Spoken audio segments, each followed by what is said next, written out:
Ano yung mga bagay na mahirap sa iyo ngayon na tanggapin? Ano yung mga mapapait mong karanasan? Ano yung mga bagay na hindi mo masikmura ngayon? Yung paglalaban-laban ng anak mo sa iyo, nag-iba na siya ng ugali, wala na siyang galang sa iyo. Hindi mo pa rin matanggap yung ginawa ng iyong asawa sa iyo. Ang dami mong ginawang mabuti sa kanya. Ganun lang kadali, pagpapalit ka niya.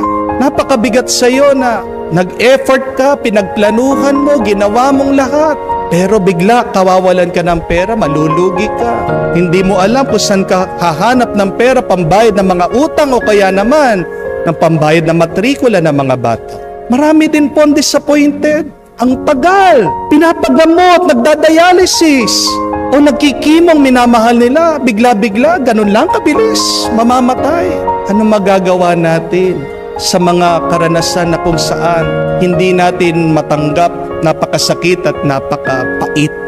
Kung yan nga ay ang daan ng kabutihan ng ating buhay, unang-una po, lunukin mo, tanggapin mo. Kung ikaw ay may sakit, kukuha ka ng gamot, paracetamol. Pag yan, sinubo mo, kinagat mo, nilalasap mo, anong lasa niya? Di po ba napakapait? Kung may sakit ka, iinom ka ng gamot, anong kailangan mo para malunok mo? Kumuha ka ng tubig, uminom ka. Yan ang problema ng napakarami sa atin. Meron tayong masakit na karanasan, imbis na tanggapin natin, lunukin natin, anong ginagawa natin? Paulit-ulit natin binabalikan, iniisip natin, nilalasap natin. Bakit ganyan ang ginawa niya sa akin? Walang iya sila, ganyan na sinabi nila sa akin.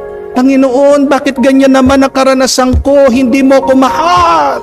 When you repeat, when you rehearse, when you go back to these bad experiences, bitter experiences in your life, you will become bitter. Amen? Nangyari na. Huwag mo nang babalikan pa. Para saan? Sinasaktan mo lang ang sarili mo. Amen? Pero ano man ang masama na dumating sa ating buhay, gamot yan. Vitamina yan. At para umubra sa iyo, para matulungan ka, huwag mo naman lasap-lasapin. Tanggapin mo lang, lunukin mo lang.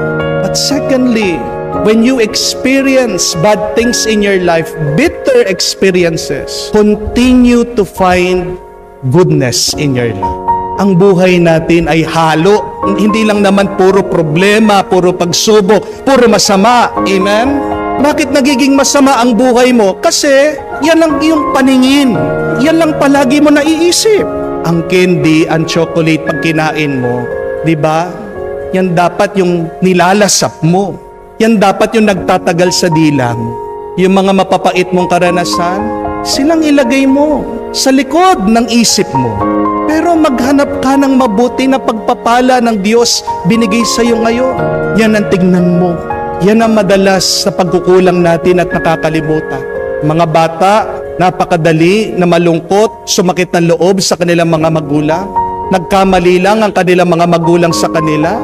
Pero nakakalimutan ng mga bata yung sakripisyo, yung hirap na ginawa ng mga magulang sa kanila ng mga sanggol sila. Hindi nga nakakatulog para lang mabantayan yung bata para hindi po kagatin ng lamok. Hindi po ba? Pag-iiyak agad, pagsasangkap ng gatas. Pag may sakit, hindi na makatulog ang magulang, hindi niya alam anong gagawin niya para gumaling ang kanyang anak. Hindi ba naiisip ng bata yung mga sakripisyo na ginawa ng magulang? Isang pagkakamali, yun lang ang kanyang naaalala. Bago sumakit ang loob mo dyan sa iyong asawa, oo, nagloko siya, oo, pinagpalit ka sa ibang babae. Pero kung minsan lang naman yun, ilang taon na kayo? 25 years? 30 years? Yung isang araw lang, sige sabihin mo, isang taon. Ano yung isang taon? Pero hindi naman araw-araw. Araw-araw ikaw inuuwian. Pero ginagawa mo big deal.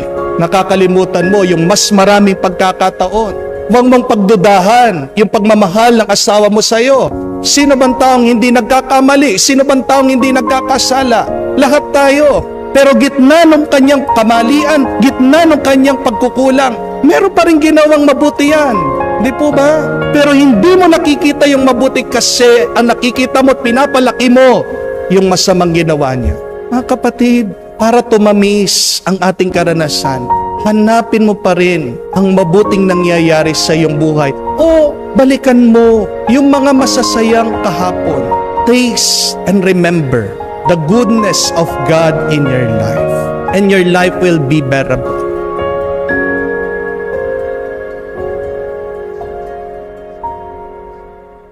Continue to serve the Lord. Huwag mong iiwan ang Diyos. Meron po akong isang kaibigan na matayan ng anak.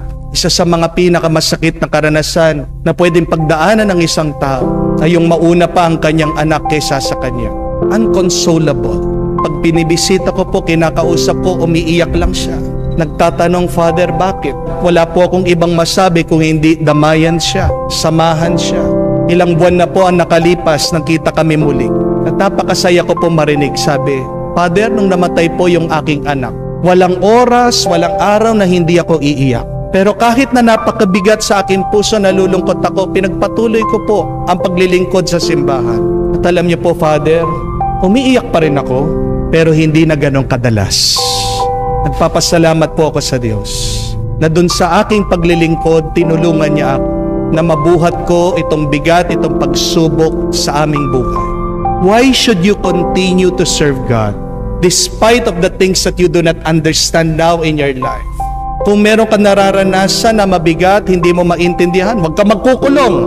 Huwag kang lalayo sa Diyos. Manatili kang malapit sa Diyos. Bakit? Ano ang sabi ni San Pedro? Dahil ang iyong salita ay buhay at nasa iyo ang buhay na walang hanggan. Walang ibang makakapagbigay sa atin ng lakas. Walang ibang makakapagbigay sa atin ng buhay na walang hanggan kung hindi ang Diyos. Manatili kang naglilingkod malapit sa Kanya. Mga kapatid, huwag nating hahanapin ang masarap, ang madali, ang sandali sa ating buhay. Dahil ang masarap, ang madali at sandali, hindi sila makakatulong sa iyo. Hindi yan ang tunay na mabuti. Palagi tayong lumapit sa Diyos. Kahit na madalas hindi natin maintindihan ang mga pinapadala niyang karanasan sa atin, napakahirap. Pero ang hirap na yan, ang pait na yan, yan ang daan para pagpalain Kanya.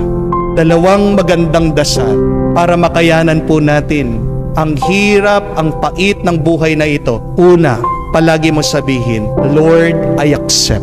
Tinatanggap ko po, Panginoon. Wala ka naman magagawa hindi po ba? Yung nandyan na. Para maging magaan, sinasabi ko po sa inyo, tanggapin nyo. Nahihirapan ka na tanggapin mo, magpatulong ka sa Diyos. Araw-araw sabihin mo, Lord, I accept. May sakit ka man, sabihin mo, Lord, I accept. May utang ka man, sinisingil ka na, pinapalis ka na, sa bahay mo, sabihin mo, Lord, I accept. Hindi kayo magkaintindihan ng asawa mo. Naghihiwalay na kayo. May sakit ng loob ang mga kamag-anak mo sa iyo o ikaw naman, may sakit ka ng loob sa kanila. Sabihin mo, Lord, I accept. Whatever it is, accept it. At secondly, say, Lord, thank you. Nagpasalamat ka sa Diyos. Dahil pag nagpapasalamat ka, diyan nagiging matamis ang iyong karanasan.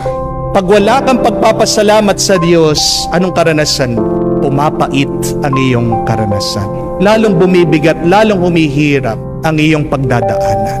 Ano man ang maranasan mo, huwag kang tumigil na magpasalamat sa Diyos. Amen?